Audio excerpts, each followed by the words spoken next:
Hello everyone, this is Khushi from Brain Wave Multiverse। ਤੁਹਾਨੂੰ ਸਭ ਨੂੰ ਇਹ ਜਾਣ ਕੇ ਬਹੁਤ ਹੀ ਖੁਸ਼ੀ ਹੋਏਗੀ ਕਿ ਅਸੀਂ ਤੁਹਾਡੇ ਲਈ ਕਲਾਸ 12th ਦੀ ਸੀਰੀਜ਼ ਵੀ ਜਿਹੜੀ ਉਹ ਲੈ ਕੇ ਆ ਗਏ ਆ। ਕਲਾਸ 12th ਦੀ ਸੀਰੀਜ਼ ਦੇ ਵਿੱਚ ਕੈਮਿਸਟਰੀ ਪੋਰਸ਼ਨ ਜਿਹੜਾ ਹੈ ਉਹ ਮੈਂ ਡੀਲ ਕਰਾਂਗੀ ਉਹਦੇ ਨਾਲ, ਤੇ ਅਗਰ ਤੁਹਾਨੂੰ ਉਹਦੇ ਵਿੱਚ ਕੋਈ ਵੀ ਪ੍ਰੋਬਲਮ ਆਂਦੀ ਆ ਤੇ ਤੁਸੀਂ ਸਾਨੂੰ ਆਪਣੀ ਕੁਐਰੀਜ਼ ਨਾਲ ਦੀ ਨਾਲ ਜਿਹੜੀਆਂ ਦੱਸਣੀਆਂ ਨੇ। Chemistry the chapter number 1 that is solution for class 12th ਜਿਹੜਾ ਆਪਾਂ ਇਸ ਵੀਡੀਓ ਦੇ ਵਿੱਚ ਦੇਖਾਂਗੇ, ਉਹਦੇ ਬਾਰੇ ਸਮਝਾਂਗੇ। ਤੇ ਅਗਰ ਤੁਹਾਨੂੰ ਇਹਦੇ ਰਿਗਾਰਡਿੰਗ ਜਾਂ ਕਿਸੇ ਹੋਰ ਟੌਪਿਕ ਦੇ ਰਿਗਾਰਡਿੰਗ ਕੋਈ ਕੁਐਰੀ ਜਾਂ ਕੋਈ ਪ੍ਰੋਬਲਮ ਹੁੰਦੀ ਆ ਤੇ ਤੁਸੀਂ ਨਾਲ ਦੀ ਨਾਲ ਜਿਹੜੀਆਂ ਕੁਐਰੀਜ਼ ਨੇ ਉਹ ਸਾਨੂੰ ਦੱਸਣੀਆਂ ਨੇ। ਸੋ chapter number 1 that is our solution ਆਪਾਂ ਜਿਹੜਾ ਹੈ ਉਹ ਅੱਜ ਸਟਾਰਟ ਕਰਨ ਲੱਗੇ ਹਾਂ। ਸੋ ਸਭ ਤੋਂ ਪਹਿਲਾਂ ਜਦੋਂ ਆਪਾਂ ਸੋਲੂਸ਼ਨ ਚੈਪਟਰ ਦੇਖ ਰਹੇ ਹਾਂ ਤੇ ਸਭ ਤੋਂ ਪਹਿਲਾ ਕੁਐਸਚਨ ਆ ਰਿਹਾ ਆਪਣੇ ਮਾਈਂਡ ਦੇ ਵਿੱਚ that what is solution, ਕਿ ਸੋਲੂਸ਼ਨ ਕੀ ਚੀਜ਼ ਆ। ਸੋਲੂਸ਼ਨ ਕੀ ਆ? a homogeneous mixture of two or more than two non-reacting components।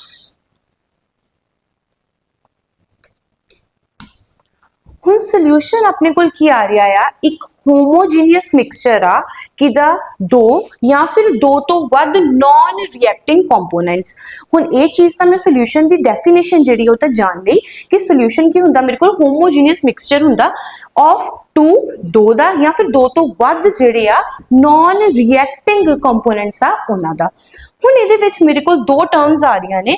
ਇੱਕ ਟਰਮ ਆ ਰਹੀ ਆ ਹੋਮੋਜੀਨੀਅਸ ਮਿਕਸਚਰ ਤੇ ਦੂਸਰੀ ਟਰਮ ਮੇਰੇ ਕੋਲ ਆ ਰਹੀ ਹੈ ਜੀ ਨॉन ਰਿਐਕਟਿੰਗ ਕੰਪੋਨੈਂਟਸ।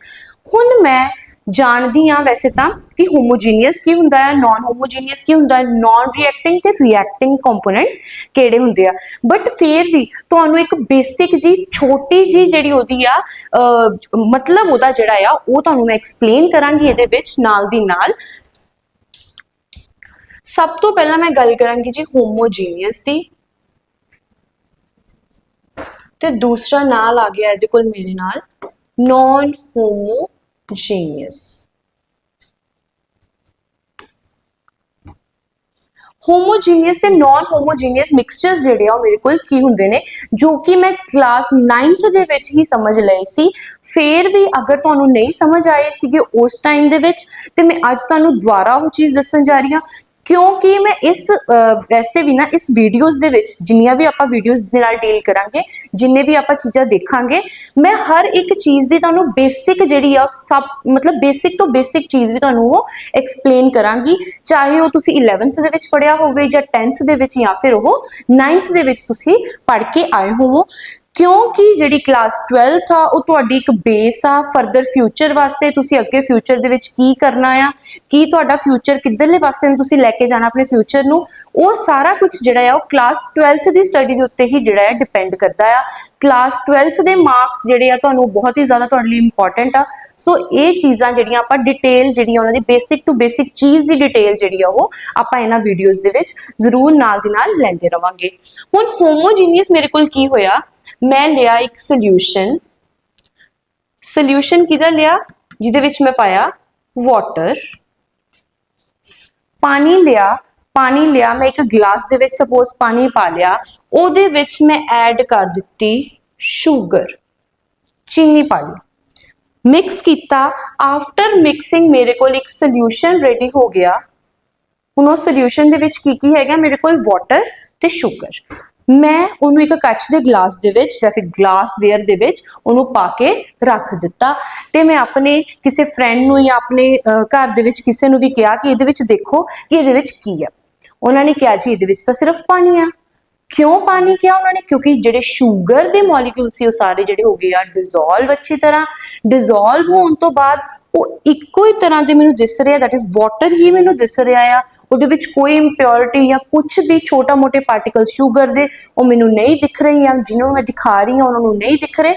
ਸੋ ਜਿਹੜਾ ਉਹ ਸ਼ੂਗਰ ਦਾ ਜਿਹੜਾ ਗਲਾਸ ਮੈਂ ਲਿਆ ਆ, ਸ਼ੂਗਰ ਸੋਲਿਊਸ਼ਨ ਦਾ ਗਲਾਸ ਜਿਹੜਾ ਮੈਂ ਲਿਆ ਆ, ਉਹ ਸਾਰਿਆਂ ਨੂੰ ਐਜ਼ ਅ ਵਾਟਰ ਹੀ ਦਿਸਦਾ ਪਿਆ ਆ। ਸੋ this is my homogeneous mixture, ਜਿਹਦੇ ਵਿੱਚ ਮੈਂ ਦੋ ਚੀਜ਼ਾਂ ਲਈਆਂ, ਆਫਟਰ ਉਹਨਾਂ ਨੂੰ ਮਿਕਸ ਕਰਨ ਤੋਂ ਬਾਅਦ, ਡਿਜ਼ੋਲਵ ਕਰਨ ਤੋਂ ਬਾਅਦ ਉਹ ਇੱਕੋ ਚੀਜ਼ ਹੀ ਮੈਨੂੰ ਦਿਸ ਰਹੀ ਆ। This is my homogeneous mixture. ਉਹਦੇ ਆਪੋਜ਼ਿਟ ਅਗਰ ਮੈਂ ਨॉन ਹੋਮੋਜੀਨੀਅਸ ਦੀ ਗੱਲ ਕਰਦੀ ਹਾਂ ਤੇ ਮੈਂ ਨॉन ਹੋਮੋਜੀਨੀਅਸ ਵਾਸਤੇ ਕੀ ਕੀਤਾ, ਸੇਮ ਇੱਕ ਲਈ ਗਲਾਸ ਹੀ ਲੈ ਲਿਆ ਮੈਂ ਇੱਕ, ਉਸ ਗਲਾਸ ਦੇ ਵਿੱਚ ਮੈਂ ਕੀ ਪਾਇਆ, ਸੈਂਡ ਪਾ ਦਿੱਤੀ ਪਲੱਸ ਥੋੜਾ ਜਿਹਾ ਵਾਟਰ ਪਾ ਦਿੱਤਾ, ਪਾਣੀ ਪਾ ਦਿੱਤਾ। ਜਦੋਂ ਉਹਨਾਂ ਨੂੰ ਡਿਜ਼ੋਲਵ ਕੀਤਾ, ਡਿਜ਼ੋਲਵ ਕਰਨ ਤੋਂ ਬਾਅਦ ਉਹਨੂੰ ਥੋੜਾ ਟਾਈਮ ਮੈਂ ਇਦਾਂ ਹੀ ਰੱਖ ਦਿੱਤਾ ਤੇ ਕੀ ਹੋਇਆ, ਸੈਂਡ ਜਿਹੜੀ ਆ ਉਹ ਥੱਲੇ ਸੈਟਲ ਹੋ ਗਈ ਤੇ ਵਾਟਰ ਜਿਹੜਾ ਉੱਪਰ ਫਲੋਟ ਕਰਦਾ ਰਿਹਾ ਐਜ਼ ਜਿੱਦਾਂ ਨਾਰਮਲੀ ਉਹ ਰਹਿਣਾ ਚਾਹੀਦਾ ਸੀਗਾ। ਸੋ this is my non homogeneous mixture, ਜਿਹਦੇ ਵਿੱਚ ਆਫਟਰ ਡਿਜ਼ੋਲਵਿੰਗ ਉਹ ਜਿਹੜਾ ਚੰਗੀ ਤਰ੍ਹਾਂ ਡਿਜ਼ੋਲਵ ਨਹੀਂ ਹੁੰਦਾ, ਉਹ ਪਾਰਟੀਕਲਸ ਉਧਰ ਦੇ ਉਦਾਂ ਹੀ ਪਏ ਰਹਿੰਦੇ ਆ। This is my non homogeneous mixture. ਹੁਣ ਹੋਮੋਜੀਨੀਅਸ ਵਾਲੇ ਮੇਰੇ ਕੋਲ ਐਗਜ਼ਾਮਪਲ ਹੋਰ ਕੀ ਆ ਸਕਦੀ ਆ, salt in water, and non homogeneous वाले मेरे को एग्जांपल की आ सकती है oil plus water। ये हो गई मेरी homogeneous ते non homogeneous दी ਜਿਹੜੀ ਆ definitions। ਤੇ ਇਹੀ ਚੀਜ਼ ਹੁਣ ਆਪਾਂ ਹੁਣੇ solution ਦੀ ਜਿਹੜੀ definition ਆ ਪੜ੍ਹ ਕੇ ਆਏ ਸੀ, ਉਹਦੇ ਵਿੱਚ ਕੀ ਸੀ, a homogeneous mixture। homogeneous mixture ਹੋਏਗਾ ਕਿਦਾ, ਦੋ ਜਾਂ ਦੋ ਤੋਂ ਵੱਧ non reacting components ਦਾ। ਹੁਣ ਆਪਾਂ ਗੱਲ ਕਰਨੀ ਸੀ ਰਿਐਕਟਿੰਗ ਤੇ ਨॉन ਰਿਐਕਟਿੰਗ ਦੀ। ਰਿਐਕਟਿੰਗ ਕਿਹੜੀ ਹੁੰਦੀ ਆ, ਰਿਐਕਟਿੰਗ ਮੋਲੀਕਿਊਲਸ ਕਿਹੜੇ ਹੁੰਦੇ ਆ, ਕੰਪਾਊਂਡਸ ਕਿਹੜੇ ਹੁੰਦੇ ਜਿਹੜੇ ਰਿਐਕਟ ਕਰਕੇ ਕੁਝ ਅਲੱਗ ਜੀ ਚੀਜ਼ ਆਪਾਂ ਨੂੰ ਦੇ ਦਿੰਦੇ ਨੇ। ਤੇ ਨॉन ਰਿਐਕਟਿੰਗ ਆਪਣੇ ਕੋਲ ਕਿਹੜੇ ਹੁੰਦੇ ਆ, ਜਿਹੜੇ ਰਿਐਕਟ ਆਪਸ ਚ ਕਰਦੇ ਹੀ ਨਹੀਂ ਹੈਗੇ। So this is the definition for what is a solution. Solution ਕੀ ਹੁੰਦਾ ਆ ਉਹ ਆਪਾਂ ਜਾਣ ਲਿਆ ਇਸ ਡੈਫੀਨੇਸ਼ਨ ਦੀ ਹੈਲਪ ਦੇ ਨਾਲ।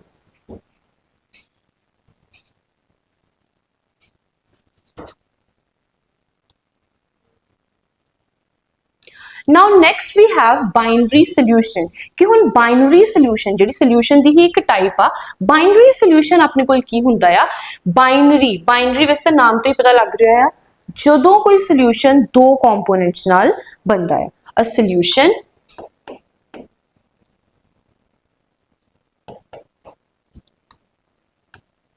made up of two components। दो components ਦੇ ਨਾਲ ਬਣਿਆ ਹੋਇਆ solution ਆਪਣੇ ਕੋਲ ਕਿਹੜਾ solution ਹੁੰਦਾ ਹੈ, ਇੱਕ binary solution।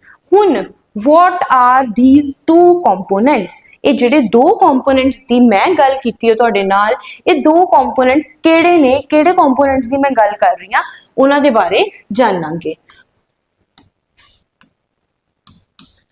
पहला कंपोनेंट हैगा मेरे कोल सोल्यूट ते दूसरा हैगा मेरे कोल सॉल्वेंट।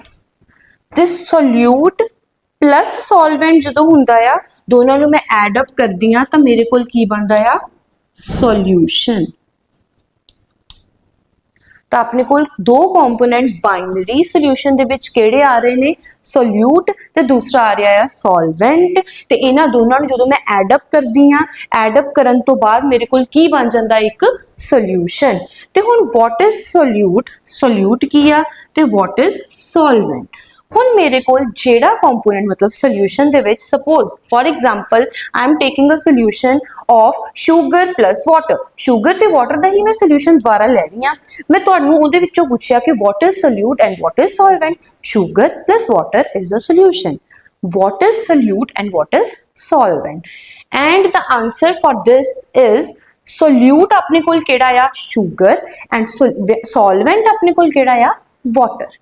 ਜਿਹੜੀ ਚੀਜ਼ ਹਾਇਰ ਅਮਾਉਂਟ ਦੇ ਵਿੱਚ ਪ੍ਰੈਜ਼ੈਂਟ ਆ, ਲਾਰਜਰ ਅਮਾਉਂਟ ਦੇ ਵਿੱਚ ਪ੍ਰੈਜ਼ੈਂਟ ਆ, ਉਹ ਆਪਣੇ ਕੋਲ ਕਿਹੜੀ ਆਏਗੀ ਜੀ, ਸੋਲਵੈਂਟ।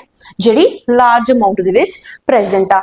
ਐਂਡ ਜਿਹੜੀ ਚੀਜ਼ ਆਪਣੇ ਕੋਲ ਸਮਾਲ ਅਮਾਉਂਟ ਦੇ ਵਿੱਚ ਪ੍ਰੈਜ਼ੈਂਟ ਆ, ਉਹ ਆਪਣੇ ਕੋਲ ਕਿਹੜੀ ਆ ਜਾਏਗੀ ਜੀ, ਸੋਲਯੂਟ।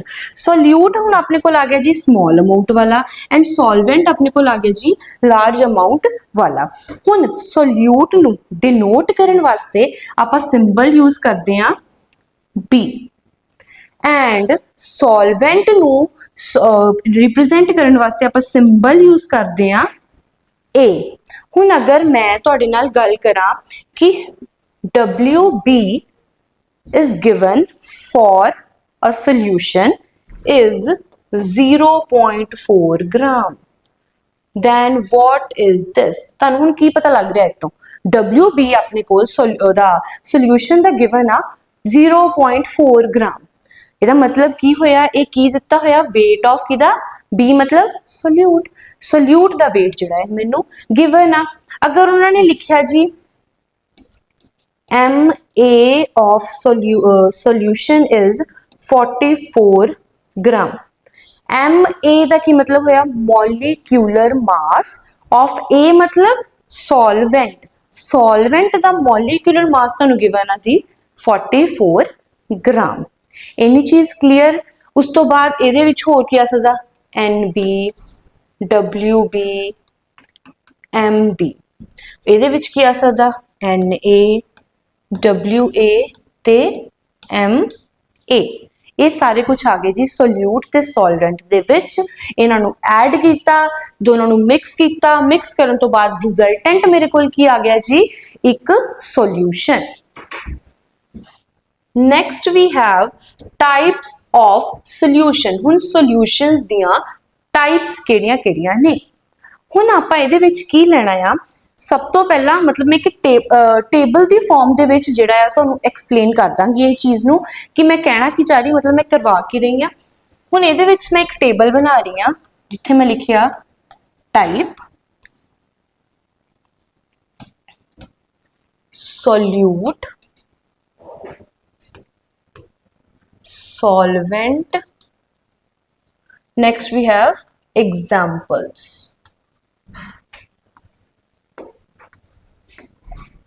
सब तो पहला गल की जाएगी टाइप दी। टाइप दे विच मैं लिख दिता सॉलिड। टाइप तो आ गई मेरे को जी सॉलिड। सॉलिड मतलब जिहड़ा रिजल्टेंट आ, एंड प्रोडक्ट मेरे को बन रहा है सॉलिड चीज़ बन रही है, ठीक है। हुण मैं की सॉल्यूट ले रही है, की सॉल्वेंट ले रही है, वो मैं आप देखना है।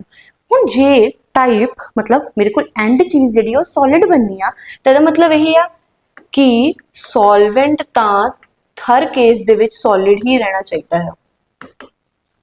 मैं तीनों केसिस दे विच सॉलिड लिख दिता, पर सॉल्यूट मेरे कोल तीनों टाइप का हो सकता है, लाइक वो सॉलिड भी हो सकता है और लिक्विड भी हो सकता है ते वो गैशियस फॉर्म दे विच भी हो सकता है। सो मैं इस तरीके नाल उहनूं टेबल नूं बना लिया। हुण अगर सॉलिड इन सॉलिड की गल की जाए, एग्जाम्पल इहदी आएगी जी अलॉयज। नैक्सट अगर मैं चलदी हाँ liquid in solid, liquid cheese plus नाल आ गया मेरे को सॉलिड, तो वो मेरे को किहड़े आ गए जी हाइड्रेटेड सॉल्ट्स। हुण हाइड्रेटेड सॉल्ट्स मेरे कोल किहड़े हुंदे ने, हाइड्रेटेड सॉल्ट्स तुसीं जिहड़े देखे भी होए ने like this, suppose copper sulphate दिता CuSO4 डॉट 5H2, जो डॉट लगा के H2O पिछे लगाया गया, दिस इज हाइड्रेटेड सॉल्ट, मतलब वो अलग तो ही वाटर तैरदा दिसेगा तुहानूं उहदे विच। नैक्सट अपने को आ गई गैस ते सॉलिड, मतलब गैशियस भी आ ते सॉलिड चीज भी आ, मतलब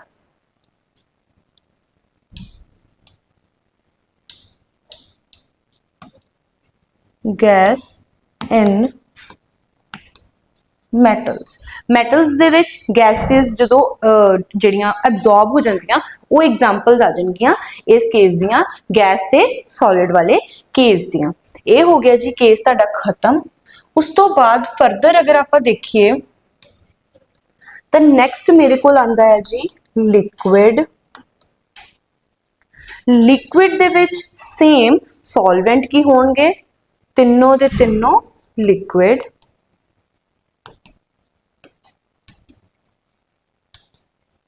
ते उस तो बाद इधर आ जाएंगे मेरे को सॉलिड, लिक्विड, देन गैस। ਹੁਣ ਅਗਰ ਮੈਂ ਗੱਲ ਕਰਾਂ ਸੋਲਿਡ ਲਿਕੁਇਡ ਦੀ ਕਿ ਸੋਲਿਡ ਚੀਜ਼ ਪ੍ਰੈਜ਼ੈਂਟ ਆ ਕਿਹਦੇ ਵਿੱਚ ਲਿਕੁਇਡ ਦੇ ਵਿੱਚ ਹੁਣੇ ਆਪਾਂ ਸਟਾਰਟਿੰਗ ਦੇ ਵਿੱਚ ਸਭ ਤੋਂ ਪਹਿਲੀ ਐਗਜ਼ਾਮਪਲ ਲਈ ਸੀ that is sugar in water ਪਾਣੀ ਦੇ ਵਿੱਚ ਪਾਇਆ ਸ਼ੂਗਰ ਨੂੰ ਥੋੜਾ ਜਿਹਾ ਡਿਸੋਲਵ ਕੀਤਾ this is the example of solid and liquid and portion ਮੈਨੂੰ ਕੀ ਮਿਲ ਰਿਹਾ ਇੱਕ ਲਿਕੁਇਡ ਚੀਜ਼ ਮਿਲ ਰਹੀ ਆ this is the example for the next ਆਪਣੇ ਕੋਲ ਆਂਦਾ ਲਿਕੁਇਡ ਲਿਕੁਇਡ ਦੋਨੋਂ ਚੀਜ਼ਾਂ ਮੇਰੇ ਕੋਲ ਹੈਗੀਆਂ ਲਿਕੁਇਡ ਪ੍ਰੈਜ਼ੈਂਟ ਇਹਦੇ ਵਿੱਚ ਕੀ ਆ ਜਾਏਗਾ alcohol in water ਪਾਣੀ ਲਿਆ ਪਾਣੀ ਦੇ ਵਿੱਚ ਐਲਕੋਹਲ ਡਿਸੋਲਵ ਕੀਤੀ ਥੋੜੀ ਜਿਹੀ ਐਲਕੋਹਲ ਲਈ ਆ ਉਹਦੇ ਵਿੱਚ ਪਾਣੀ ਪਾ ਦਿੱਤਾ ਪਾਣੀ ਦੇ ਵਿੱਚ ਐਲਕੋਹਲ ਪਾ ਦਿੱਤੀ ਬੰਨਾ ਕੀ ਆ ਇੱਕ last product that is liquid in liquid ਦਾ ਹੀ ਬੰਨਾ ਆ that is alcohol in water last ਆਪਣੇ ਕੋਲ ਆ ਗਿਆ ਜੀ ਗੈਸ ਤੇ ਲਿਕੁਇਡ ਦਾ ਗੈਸ ਲਿਕੁਇਡ ਦੇ ਵਿੱਚ ਪ੍ਰੈਜ਼ੈਂਟ ਆ ਰੋਜ਼ ਤਕਰੀਬਨ ਤੁਸੀਂ ਪੀਣੇ ਹੀ ਹੋ ਇਹਨੂੰ ਜੀ ਕਾਰਬੋਨੇਟਡ ਡਰਿੰਕਸ carbonated drinks ਆ ਗਈ ਇਹਦੀ ਐਗਜ਼ਾਮਪਲ ਗੈਸ ਜਿਹੜੀ ਹੈ ਪ੍ਰੈਜ਼ੈਂਟ ਆ ਲਿਕੁਇਡ ਦੇ ਵਿੱਚ ਲਿਕੁਇਡ ਪ੍ਰੋਡਕਟ ਬਣਦਾ ਪਿਆ ਆਪਣੇ ਕੋਲ ਫਾਈਨਲ ਦੇ ਵਿੱਚ ਇਹ ਆ ਗਈ ਐਗਜ਼ਾਮਪਲ ਇਹਦੇ ਵਿੱਚ ਕਾਰਬੋਨੇਟਡ ਡਰਿੰਕਸ ਨੈਕਸਟ ਆਪਣੇ ਕੋਲ ਆ ਗਿਆ ਜੀ ਐਗਜ਼ਾਮਪਲ ਗੈਸ ਉਹਦੇ ਵਿੱਚ ਸੋਲਿਡ ਲਿਕੁਇਡ ਗੈਸ ਇੱਥੇ ਲਿਖ ਲਿਆ ਇੱਥੇ ਤਾਂ ਤਿੰਨੋਂ ਚੀਜ਼ਾਂ ਆਣੀਆਂ ਆ ਗੈਸ ਹੁਣ ਸਭ ਤੋਂ ਪਹਿਲਾਂ solid gas solid in gas example ਇਹਦਾ ਆਨਸਰ ਆ ਗਿਆ ਜੀ smoke next we have liquid in gas ਇਹਦੀ example ਆ ਗਈ ਜੀ ਮੇਰੇ ਕੋਲ fog last ਆਪਣੇ ਕੋਲ ਆ ਗਿਆ gas in gas ਇਹਦੀ example ਆ ਗਈ air ਬਹੁਤ ਸਾਰੀਆਂ gases present ਆਪਣੀ air ਦੇ ਵਿੱਚ so ਇਹਦੀ example ਕੀ ਆ ਗਈ gas in gas ਦੀ ਇਹ ਜਿਹੜੀ ਆਪਣੇ ਕੋਲ ਐਗਜ਼ਾਮਪਲ ਆ ਗਈ ਇੱਥੇ ਤੱਕ ਤੁਹਾਨੂੰ ਕੋਈ ਪ੍ਰੋਬਲਮ ਜਾਂ ਕੋਈ ਕੁਐਰੀ ਹੋਈ ਨਾਲ ਦੀ ਨਾਲ ਦੇਖਦੇ ਰਹੀਓ ਫਰਦਰ ਅੱਗੇ ਜਾ ਕੇ ਜਦੋਂ ਚੈਪਟਰਸ ਜ਼ਿਆਦਾ ਹੋ ਜਾਣੇ ਆ ਉਦੋਂ ਤੁਹਾਨੂੰ ਡਾਊਟਸ ਬਹੁਤ ਜ਼ਿਆਦਾ ਤੁਹਾਡੇ ਵੱਧ ਜਾਣੇ ਆ ਇਸ ਕਰਕੇ ਸਟਾਰਟਿੰਗ ਤੋਂ ਹੀ ਸਲੋਲੀ ਭਾਵੇਂ ਪੜੋ ਪਰ ਪੜ੍ਹਦੇ ਜ਼ਰੂਰ ਰਹੀਓ ਹੁਣ ਨੈਕਸਟ ਆਪਾਂ ਦੇਖਣੀ ਹੈ ਜੀ ਕੰਸੈਂਟ੍ਰੇਸ਼ਨ ਆਫ ਸੋਲੂਸ਼ਨ ਹੁਣ ਇੱਕ ਸੋਲੂਸ਼ਨ ਤਾਂ ਹੈਗਾ ਆਪਣੇ ਕੋਲ ਉਹਦੇ ਵਿੱਚ ਕੁਝ ਕੰਸੈਂਟ੍ਰੇਸ਼ਨ ਟਰਮਸ ਜਿਹੜੀਆਂ ਉਹਨਾਂ ਨੂੰ ਆਪਾਂ ਦੇਖਣਾ ਆ ਫॉर ਐਗਜ਼ਾਮਪਲ ਉਹਦੇ ਵਿੱਚ ਕੀ ਆ ਜਾਊਗਾ ਸਟਰੈਂਥ ਸੋਲੂਸ਼ਨ ਦੀ ਸਟਰੈਂਥ ਕਿੱਦਾਂ ਕੱਢਣੀ ਆ ਉਹਦੀ ਮੋਲੈਰਿਟੀ ਕਿੱਦਾਂ ਕੱਢਣੀ ਆ ਮੋਲੈਰਿਟੀ ਕਿੱਦਾਂ ਕੱਢਣੀ ਆ ਨਾਰਮੈਲਿਟੀ ਕਿੱਦਾਂ ਕੱਢਣੀ ਆ ਮੋਲ ਫ੍ਰੈਕਸ਼ਨ ਕਿੱਦਾਂ ਕੱਢਣੀ ਆ ਇਹ ਸਾਰਾ ਕੁਝ ਤੁਹਾਡਾ ਆਏਗਾ ਹੁਣ ਇੱਥੇ ਨਾਲ ਦੀ ਨਾਲ ਮੈਂ ਨੂਮੈਰੀਕਲਸ ਵੀ ਲਿਖੇ ਹੋਏ ਨੇ ਨਾਲ ਦੀ ਨਾਲ ਹਰ ਇੱਕ ਟਾਈਪ ਨੂੰ ਸਮਝਾ ਕੇ ਮੈਂ ਉਹਦੇ ਨੂਮੈਰੀਕਲਸ ਵੀ ਨਾਲ ਦੀ ਨਾਲ ਕਰਵਾਵਾਂਗੀ ਤਾਂ ਕਿ ਕੋਈ ਪ੍ਰੋਬਲਮ ਬਾਅਦ ਵਿੱਚ ਨਾ ਆਵੇ ਜਦੋਂ ਤੁਸੀਂ ਸਾਰੇ ਟੌਪਿਕਸ ਕਰਨ ਤੋਂ ਬਾਅਦ ਇਕੱਠੇ ਨੂਮੈਰੀਕਲਸ ਦੇਖੋ ਤੁਹਾਨੂੰ ਉਦੋਂ ਕੋਈ ਡਾਊਟ ਨਾ ਆਵੇ ਤੇ ਇਹਦਾ ਨੂਮੈਰੀਕਲ ਸੈਸ਼ਨ ਜਿਹੜਾ ਆਪਾਂ ਅਲੱਗ ਤੋਂ ਵੀ ਦੁਬਾਰਾ ਕਰਾਂਗੇ ਇਹਦੇ ਵਿੱਚ ਜਿੰਨੇ ਨੂਮੈਰੀਕਲਸ ਨੇ 1 2 3 ਜਿੰਨੇ ਵੀ ਹੈਗੇ ਨੇ ਉਹ ਆਪਾਂ ਨਾਲ ਦੀ ਨਾਲ ਦੇਖਣੇ ਆ ਹੁਣ ਆਪਾਂ ਸਭ ਤੋਂ ਪਹਿਲੀ ਜਿਹੜੀ ਆਪਣੀ ਕੰਸੈਂਟ੍ਰੇਸ਼ਨ ਟਰਮ ਆ ਉਹਦੇ ਬਾਰੇ ਜਾਣਾਂਗੇ ਸਭ ਤੋਂ ਪਹਿਲੀ ਕੰਸੈਂਟ੍ਰੇਸ਼ਨ ਟਰਮ ਆਪਣੇ ਕੋਲ ਆਉਂਦੀ ਹੈ ਜੀ ਉਹ ਹੁੰਦੀ ਆ ਸਟਰੈਂਥ ਸਟਰੈਂਥ ਅਗਰ ਆਪਾਂ ਹਿਊਮਨਸ ਦੀ ਗੱਲ ਕਰਦੇ ਆ ਤੇ ਹਿਊਮਨਸ ਦੇ ਵਿੱਚ ਕੀ ਹੁੰਦੀ ਹੈ ਜੀ ਪਾਵਰ ਸਟਰੈਂਥ ਦਾ ਮਤਲਬ ਕੀ ਹੁੰਦਾ ਉਹਦੀ ਪਾਵਰ ਕੀ ਆ ਤੇ ਇਦਾਂ ਹੀ ਅਗਰ ਸੋਲੂਸ਼ਨ ਦੇ ਵਿੱਚ ਗੱਲ ਕੀਤੀ ਜਾਵੇ ਤਾਂ ਉਹਦੇ ਵਿੱਚ ਕੀ ਆ ਆਪਾਂ ਲਿਆ ਸੋਲਿਊਟ ਲਿਆ ਸੋਲਿਊਟ ਨੂੰ ਕੀਤਾ ਡਿਸੋਲਵ ਬਣਾ ਦਿੱਤਾ ਇੱਕ ਸੋਲੂਸ਼ਨ ਹੁਣ ਮੈਂ ਜਾਣਨਾ ਆ ਕਿ ਇਹਦੀ ਸਟਰੈਂਥ ਕੀ ਆ ਮਤਲਬ ਕਿ ਇਹਦੇ ਵਿੱਚ ਸੋਲੂਸ਼ਨ ਬਣਾਉਣ ਵਾਸਤੇ ਮਤਲਬ ਪਰ ਲੀਟਰ ਜਿਹੜਾ ਸੋਲੂਸ਼ਨ ਆਪਾਂ ਪ੍ਰਿਪੇਅਰ ਕੀਤਾ ਉਹਦੇ ਵਿੱਚ ਕਿੰਨਾ ਗ੍ਰਾਮ ਜਿਹੜਾ ਆ ਸੋਲਿਊਟ ਉਹ ਡਿਸੋਲਵ ਹੋਇਆ ਵਾ ਮਤਲਬ amount of solute in grams dissolved per liter of that solution this is my strength ਕੱਢਣ ਦਾ ਫਾਰਮੂਲਾ ਵੀ ਇਹੀ ਆ ਹੁਣ ਆਪਾਂ ਸਟਰੈਂਥ ਦੇ ਵਿੱਚ ਕੀ ਲਿਖਦੇ ਆ ਇਹਦੀ definition that is strength may be defined as the amount of solute in grams ਦੇ ਵਿੱਚ ਲਿਆ ਮੈਂ ਉਹਨੂੰ solute ਨੂੰ dissolved per liter of solution ਦਾ ਲਿਆ ਕਿੰਨਾ per liter 1 liter equals to 1000 milliliter ਹੁਣ ਇਹਦੇ ਵਿੱਚੋਂ ਅਗਰ ਮੈਂ ਇਹੀ ਡੈਫੀਨੇਸ਼ਨ ਸਿਰਫ ਪੜ੍ਹ ਕੇ ਇਹਦੀ ਜਿਹੜੀ ਆ ਯੂਨਿਟਸ ਬਣਾਣੇ ਹੋਣ ਮੈਂ ਕਿੱਦਾਂ ਬਣਾਵਾਂਗੀ? Units equals to gram per litre, defined as amount of solute in grams, grams ले लिया, ठीक है जी। Per litre of solution, per litre का मतलब this is symbol of per, that is then आ गया लीटर, पर लीटर ऑफ सोल्यूशन।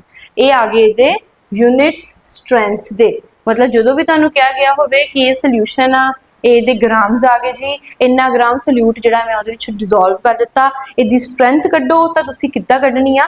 ਉਹਦੇ ਕੱਢਣ ਤੋਂ ਬਾਅਦ ਉਹਦੇ ਯੂਨਿਟਸ ਜਿਹੜੇ ਆ ਇਹ ਤੁਸੀਂ ਹਮੇਸ਼ਾ ਲਗਾਣੇ ਹੀ ਲਗਾਣੇ ਆ।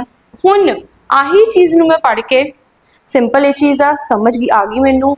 ਹੁਣ ਇਸ ਤੋਂ ਬਾਅਦ ਮੈਂ ਤੁਹਾਨੂੰ ਇੱਕ ਨੂਮੈਰੀਕਲ ਦਿਖਾਵਾਂਗੀ, ਇੰਨਾ ਈਜ਼ੀ ਨੂਮੈਰੀਕਲ ਤੁਹਾਨੂੰ ਲੱਗੇਗਾ, ਤੁਸੀਂ ਖੁਦ ਹੀ ਉਹਦਾ ਈਜ਼ੀਲੀ ਜਿਹੜਾ ਆ ਆਨਸਰ ਮੈਨੂੰ ਕੱਢ ਕੇ ਤੁਸੀਂ ਖੁਦ ਦੇ ਦੋਗੇ कि ये सानू बहुत ही ज़्यादा ईजी और बहुत ही ज़्यादा वधिया लगा, समझ भी आ गया, नाल दी नाल आंसर भी आ जाएगा।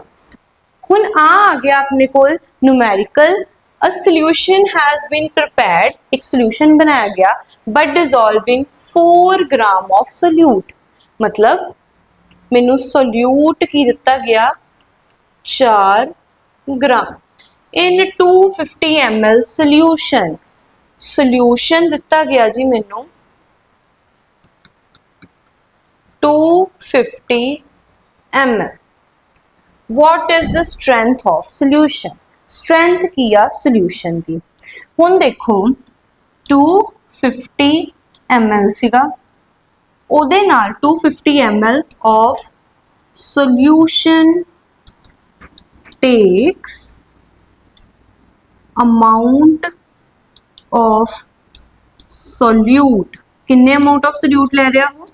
4 ग्राम।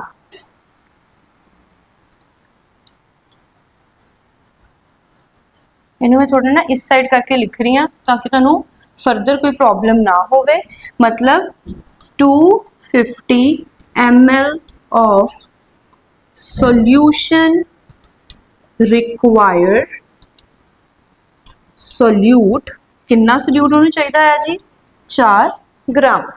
अगर यही गल मैं 1 ml की करा, same same same equals to 4/250 आ जाएगा।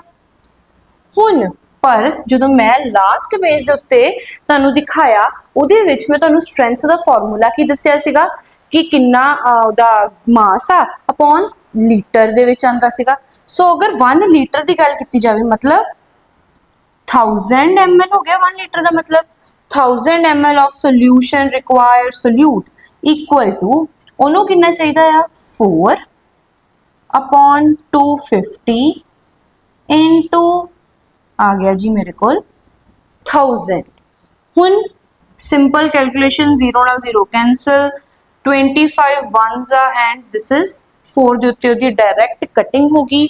4 into 4 मेरे को आ गया जी 16 यूनिट्स में ਤੁਹਾਨੂੰ ਦੱਸਿਆ ਸੀ ग्राम per litre is the answer. मेरे को आंसर की आ गया जी 16 ग्राम पर लीटर। बिल्कुल सिंपल क्वेश्चन, सिंपल वे नाल दा आंसर अपने को आ गया। हुण नैक्सट अपने को जिहड़ी कंसनट्रेशन टर्म आ, नैक्सट कंसनट्रेशन टर्म आ गई जी मास परसेंटेज। मास परसेंटेज की जिहड़ी डेफिनेशन आ वो अपने को की हुंदी आ, एक आपां लिया मतलब सोल्यूट या फिर सॉल्वेंट, कोई भी चीज़ एक दोनों दे विचों ले लो, number of parts by mass of 1 component उदा लैके, एक कंपोनेंट दा मास लैके उन्होंने दूजा नाल की लेना सोल्यूशन दा, मतलब it is defined as the number of parts by mass of one component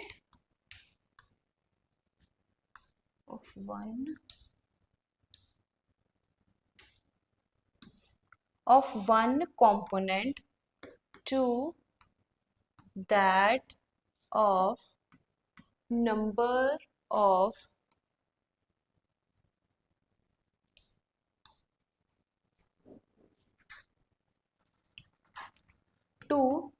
100 parts of mass of solution। ਹੁਣ ਆਪਾਂ ਮਾਸ ਪਰਸੈਂਟੇਜ ਦੇ ਵਿੱਚ ਕੀ ਕੀਤਾ, it is defined as the number of parts by mass of one component. ਇੱਕ component ਲਿਆ, ਉਹਦਾ ਮਾਸ ਲੈ ਲਿਆ, ਸਪੋਜ਼ ਕਰੋ 5 ਗ੍ਰਾਮ 10 ਗ੍ਰਾਮ 8 ਗ੍ਰਾਮ 9 ਗ੍ਰਾਮ ਜਿੰਨਾ ਵੀ ਦਿੱਤਾ ਆ, ਫॉर एग्जांपल ਆਪਾਂ ਉਹ ਲੈ ਲਿਆ। 200 parts of mass of solution, ਮਤਲਬ ਸੋਲਿਊਸ਼ਨ ਦਾ ਕਿੰਨਾ ਲੈਣਾ, 100 ਹੀ ਲੈਣਾ। ਫॉर एग्जांपल ਇਹਦੇ ਵਿੱਚ ਮੈਂ ਤੁਹਾਨੂੰ ਦੱਸਦੀ ਹਾਂ, ਸਪੋਜ਼ ਦਿੱਤਾ 4% W/W of water। ਤੁਹਾਨੂੰ ਇਹ ਚੀਜ਼ ਗਿਵਨ ਆ ਕੁਐਸਚਨ ਦੇ ਵਿੱਚ। 4% ਦਾ ਮਤਲਬ ਅੱਗੇ ਜਾ ਕੇ ਤੁਹਾਨੂੰ ਇਹ ਸਮਝਾਉਂਗੀ ਨੂਮੈਰੀਕਲ ਦੇ ਨਾਲ ਵੀ। ਹੁਣ ਉੱਦਾਂ ਨਾਰਮਲੀ 4% W/W of water, ਮਤਲਬ 4% ਦਾ ਮਤਲਬ ਆ ਗਿਆ 4 ਗ੍ਰਾਮ of solute। solute ਦਾ ਲੈ ਲਿਆ 4 gram in 100 gram of water। is that clear? solution ले लिया 100 ग्राम दा, solute या फिर solvent जी चीज़ वो ले लिया ਆਪਾਂ 4 ग्राम। ये आ गया जी नू डिफाइन करन दा, that is mass percentage ਆਪਾਂ करनी सीख ली। ਹੁਣ ਇਹਦੇ ਵਿੱਚ ਦੇਖ ਲਓ ਉਹੀ ਚੀਜ਼ ਜੋ ਹੁਣੇ ਮੈਂ ਤੁਹਾਨੂੰ ਦੱਸੀ, ਨਾਲ ਹੀ ਉਹਦਾ ਆ ਗਿਆ 4% W/W ਆਪਾਂ ਕੀਤਾ ਸੀ, ਆ ਗਿਆ 5% W/W। Glucose the 5 gram of glucose in 100 gram of solution। 5 gram glucose लिया 100 gram of solution ਦੇ ਵਿੱਚ। this is my 5% W/W glucose। ਉਹਦਾ ਮਤਲਬ ਇਹ ਚੀਜ਼ ਹੋਗੀ 5 ग्राम glucose in 100 gram of that very solution। Next ਆ ਗਈ ਆਪਣੇ ਕੋਲ ਵੋਲਿਊਮ ਪਰਸੈਂਟੇਜ। ਜਿੱਦਾਂ ਮੈਂ ਸੇਮ ਮਾਸ ਪਰਸੈਂਟੇਜ ਕੀਤੀ, ਮੈਂ ਐਗਜ਼ੈਕਟਲੀ ਉਦਾਂ ਹੀ ਸੇਮ ਜਿਹੜੀ ਆ ਵੋਲਿਊਮ ਪਰਸੈਂਟੇਜ ਆ ਉਹਨੂੰ ਡਿਫਾਈਨ ਕੀਤਾ। ਇਹਨੂੰ ਮੈਂ ਕੀ ਲਿਖਦੀ ਪਈ ਆ, it is defined as the number of volume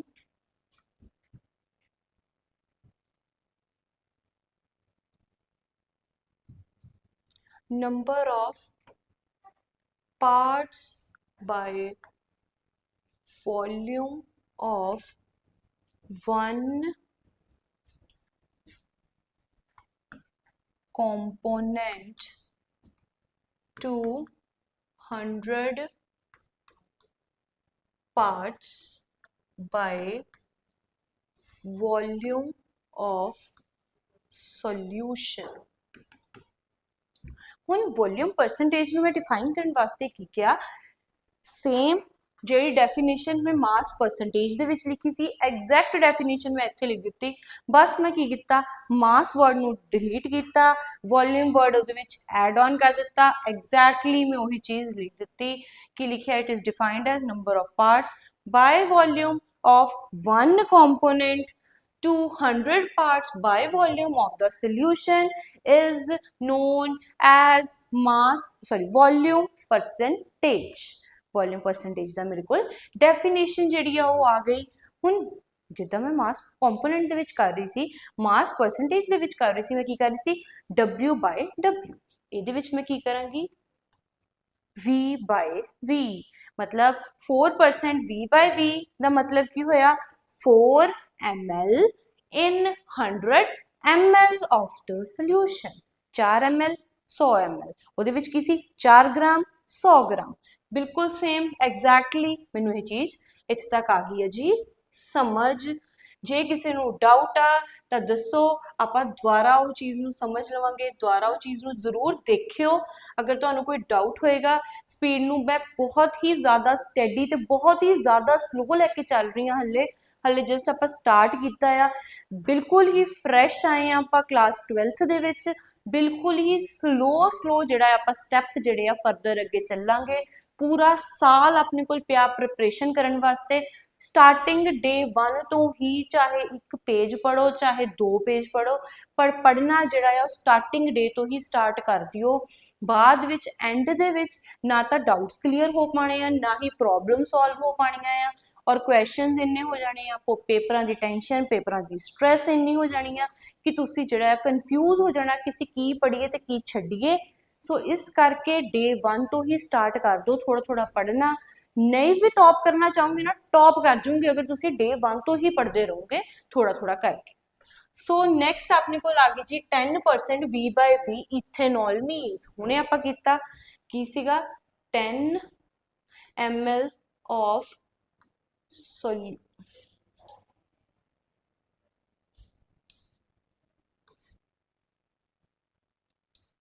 हुण इहदे विच हाँ जी हुण नैक्सट अपने को आंदा जी 10% V/V इथेनॉल का मतलब हुणे आपां लास्ट जिहड़ा आपां कीता सीगा उहदे अकॉर्डिंग अगर इनू भी आपां सेम ही देखांगे V/V मतलब 10 ml in 100 ml of ethanol present मतलब कितना सल्यूट प्रेजेंट आ मतलब 10 ग्राम 10 ml of solute in 100 ml of ethanol. ये मैं डिफाइन कर दिता जी अपना 10% V/V इथेनॉल का मतलब तुहानू ये दस दिता। मास बाय वॉल्यूम का मतलब मेरे को की आ वो मैं देखना दैट इज हुणे मैं पहलों मैं पढ़िया जी मास परसेंटेज, नेक्स्ट मैं पढ़िया वॉल्यूम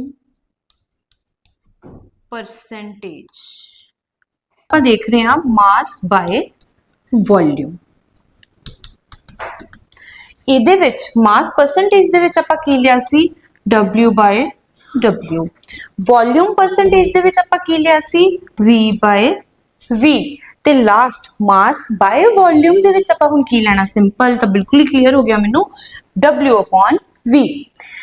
ਹੁਣ ਇਹਦੇ ਵਿੱਚ ਇਹਦੀ ਐਸ ਸੱਚ ਕੋਈ ਡੈਫੀਨੇਸ਼ਨ ਨਹੀਂ ਅਗਰ ਤੁਸੀਂ ਡੈਫੀਨੇਸ਼ਨ ਬਣਾਉਣਾ ਚਾਹੋ simple it is number of parts of that solute in gram dissolved in किन्ने parts of solution ਉਹਦੇ ठीक है जिद्दां सेम पहलो किता बस पहले दे विच मास ही रहन देना दूजे दे विच आ जाना वॉल्यूम। ये आ गई जी ਇਹਦੀ डेफिनेशन। हुण सपोज मेरे कोल आंदा है जी 5% अपने कोल 5% W/V of ग्लूकोज ही ले लो मीनस ਇਹਦਾ मतलब की हुंदा ਇਹਦੇ ਵਿੱਚ 5 ग्राम of solute in नहीं solute नहीं glucose 5 gram of glucose in 100 gram of water। 5 ग्राम ਆਪਾਂ ਲੈ ਲੈਣਾ ग्लूकोज 100 ग्राम ऑफ वाटर ਦੇ ਵਿੱਚ ਉਹ ਆਪਣੇ ਕੋਲ ਆ ਗਿਆ ਜੀ 5% W/V of that oh sorry 5 gram of water नहीं ਇੱਥੇ ਲੈਣਾ ਆਪਾਂ 100 ml of water पानी ਦਾ 100 ml ਲੈਣਾ क्योंकि वॉल्यूम ਦੀ ਗੱਲ ਕੀਤੀ ਜਾ ਰਹੀ ਸੀਗੀ मास बाय वॉल्यूम ਪਹਿਲਾਂ ਆਪਾਂ ਲੈਣਾ मास then ਆਪਾਂ ਲੈਣਾ ਉਹਦਾ that is लीटर मिलीलीटर जिहदे विच दिता है ਉਹ चीज़। हुण इहदे विच मास परसेंटेज का अगर मैं एक फॉर्मूला तुहानूं देना चाहां मैं की Devangi WB over WB plus WA into 100 इहदे विच की आएगा VA upon VA plus VB into 100। ये आ गया मेरे को मास का ते ये आ गया मेरे को वॉल्यूम परसेंटेज का जिहड़ा मेरे को एक छोटा जिहा फॉर्मूला। नैक्सट अपने को जिहड़ा कि लास्ट टॉपिक नैक्सट अपने को आंदा है जी पार्ट्स पर मिलियन जिन्हों आपां PPM दे विच भी डिनोट करते हैं। हुण सपोज करो मैनू किसी ने कहा सीगा आ लिया ग्लास दे विच इथेनॉल प्रेजेंट आ इहदा तू मास पर वॉल्यूम कर दे या वॉल्यूम ओवर वॉल्यूम कर दे या मास अपॉन मास कर दे मैं कर दिता। हुण सपोज किसी ने मैनू कहा ओशन च जा ओशन दे पानी दा कट के दिखा ਹੁਣ ਓਸ਼ਨ ਦਾ ਪਾਣੀ ਇਜ਼ ਨਾਟ ਇਨ ਗ੍ਰਾਮ, ਉਹਨੂੰ ਮੈਂ ਇੰਨਾ ਛੋਟਾ ਜਿਹਾ ਤਾਂ ਲੈ ਨਹੀਂ ਸਕਦੀ ਸੀ।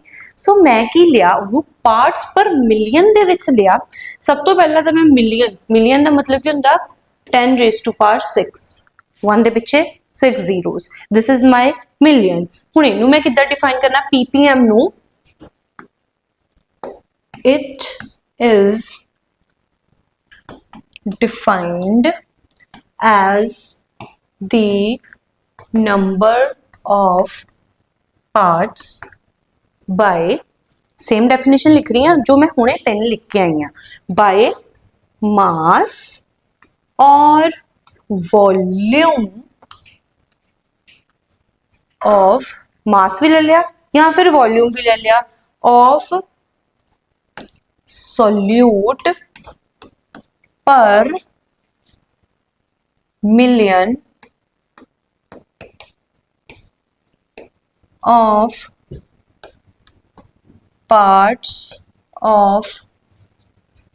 parts by mass और volume of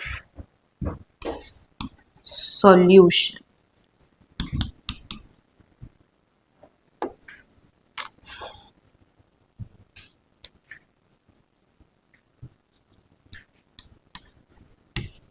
ਹੁਣ अगर ਇਹਦੀ ਡੈਫੀਨੇਸ਼ਨ ਇਹਦਾ ਫਾਰਮੂਲਾ अगर देखिए ppm ਦੇ ਵਿੱਚ ਆਪਾਂ ਕਿੱਦਾਂ ਕੱਢੀਦਾ ਆ, ਉਹਦਾ ਆ ਗਿਆ ਜੀ mass of B upon mass of solution into 10 raised to power 6। 10 raised to power 6 ਦਾ ਕੀ ਮਤਲਬ, ਆਪਣੇ ਕੋਲ ਜਿਹੜਾ ਉਹਦਾ ਮਿਲੀਅਨ ਦੇ ਵਿੱਚ ਆਪਾਂ ਮਾਸ ਲੈਣਾ ਆ, that is ppm the definition ਆਪਣੇ ਕੋਲ, ਜਿਹੜੀ ਫਾਰਮੂਲਾ ਆਪਣੇ ਕੋਲ ਕੀ ਆਂਦਾ ਆ, mass of B that is solute upon mass of solution into ਉਹਦਾ 10 raised to power 6 ਕਰਕੇ ਆਨਸਰ ਆਂਦਾ ਆ। ਨੈਕਸਟ ਆਪਾਂ ਦੇਖਾਂਗੇ ਹੁਣ ਇਹਦੇ ਰਿਲੇਟਡ ਨੂਮੈਰੀਕਲਸ। ਸਭ ਤੋਂ ਪਹਿਲਾ ਨੂਮੈਰੀਕਲ ਆਪਣੇ ਕੋਲ ਕੀ ਆਂਦਾ ਆ, a sample of toothpaste contain 0.2 gram fluoride ion। मतलब fluoride ion मेरे को कितना present uh 0.2 gram, that is WB, mass of solute given uh 0.2 gram in 500 gram किदे विच 500 ग्राम दे विच। मतलब सपोज आप ले लेने सोल्यूशन ही ले लेने, सोल्यूशन आपां कितना गिवन आ 500 ग्राम। Calculate concentration of fluoride ion in ppm। हुण आपां ppm दे विच कड्ढण वास्ते किद्दां कड्डांगे 0.2 over 500 into 10 raised to power 6 ppm दे विच आंसर आ जाएगा। वो किद्दां होगा 0.2 अपॉन पॉइंट थले ले आंदा 10 आ गया, इत्थे आ गया 10 raised to power 6 जिस इक्वल्स 1 2 3 तो 3 कैंसल हो गया, इत्थे बचियां 2 upon 5 into 10 raised to power 3। 2 upon 5 अपने को हुंदा है जी 0.4 into 10 the power 3। 0.4 into 10 the power 3 नु सॉल्व करने वास्ते मैं की कीता 4 upon 10 into 10 दी पावर 3, तो इत्थे मेरे को की बन गया 400 ppm मेरे को आ गया जी आंसर। बिल्कुल सिंपल कैलकुलेशन सीगी, ते इनू चंगी तरह एक बार ट्राई करके दोबारा देख लियो। मैं बहुत फास्ट करा दिता है इनू कैलकुलेशन नू, सो इन्हें एक बार दोबारा कैलकुलेशंस नू जरूर देख लियो। नेक्स्ट अपने को क्वेश्चन आ गया जी 1 liter sea water contain 10 raised to 6 into 10 raised to power minus 6 into 10 raised to power minus 3 gram of dissolved oxygen। मतलब W भी दिता होया किन्ना 6 into 10 raised to power minus 3 gram जेड़ा उदा सोल्यूट प्रेजेंट आ उदे विच ओ दिता है। 1 लीटर सी वाटर वेट, हुण 1 लीटर सी वाटर दा वेट जेड़ा किन्ना आ, मतलब सोल्यूशन आपां नू ओदा वेट आपां नू किन्ना दिता होया वा 1050 gram. Calculate concentration of dissolved oxygen in ppm। ppm ਦੇ ਵਿੱਚ डिसॉल्व्ड ऑक्सीजन ਦੀ ਕੰਸੰਟ੍ਰੇਸ਼ਨ ਜਿਹੜੀ ਆਪਾਂ ਕੱਢਣੀ ਹੈ, ਉਹ ਕਿੱਦਾਂ ਆਏਗੀ 6 into 10 raised to power minus 3 upon 1050 into 10 raised to power 6 10 raised to power 6 ਤੇ 10 raised to power -3 ਇਹ ਮੇਰੇ ਕੋਲ ਕੀ ਬਣਦਾ ਪਿਆ ਹੈ 10 raised to power 3 ਇਹ ਆ ਗਿਆ 6 upon 10 50 into 10 raised to power 3 ਇਹਨੂੰ ਸੋਲਵ ਕਰਕੇ ਇਹਦਾ ਆਨਸਰ ਜਦੋਂ ਕੱਢੂਗੇ ਉਹ ਆਏਗਾ ਆਪਣੇ ਕੋਲ ppm ਦੇ ਵਿੱਚ ਸੋ ਇਹ ਸੀਗੇ ਆਪਣੇ ਕੋਲ ਨੂਮੈਰੀਕਲਸ ਨਾਲ ਦੀ ਨਾਲ ਆਪਾਂ ਕਰ ਲਏ ਹੁਣ ਫਰਦਰ ਆਪਾਂ ਨੈਕਸਟ ਵੀਡੀਓ ਦੇ ਵਿੱਚ ਮੋਲੈਰਿਟੀ ਮੋਲੈਲਿਟੀ ਨਾਰਮੈਲਿਟੀ ਮੋਲ ਫ੍ਰੈਕਸ਼ਨਸ ਜਿਹੜੀਆਂ ਚਾਰ ਇੰਪੋਰਟੈਂਟ ਜਿਹੜੀਆਂ ਆਪਣੇ ਕੋਲ ਰਹਿ ਗਈਆਂ ਨੇ ਉਹ ਆਪਾਂ ਨੈਕਸਟ ਵੀਡੀਓ ਦੇ ਵਿੱਚ ਦੇਖਾਂਗੇ ਤਦ ਤੱਕ ਲਈ ਇਹ ਜਿਹੜੀਆਂ ਵੀਡੀਓ ਇਹ ਵਾਲੀ ਵੀਡੀਓ ਨੂੰ ਧਿਆਨ ਨਾਲ ਦੇਖੋ ਤੇ ਧਿਆਨ ਨਾਲ ਸੋਲਵ ਕਰੋ ਇਸ ਤੋਂ ਇਲਾਵਾ ਅਗਰ ਤੁਹਾਨੂੰ ਕੋਈ ਨੂਮੈਰੀਕਲ ਤੁਹਾਡੀ NCERT ਦੇ ਵਿੱਚ ਜਾਂ ਤੁਹਾਡੇ ਮਾਡਰਨ ਦੀ ਬੁੱਕ ਦੇ ਵਿੱਚ ਦਿਸਦੇ ਨੇ ਤਾਂ ਉਹਨੂੰ ਜ਼ਰੂਰ ਟਰਾਈ ਕਰਿਓ Thank you so much for watching this video.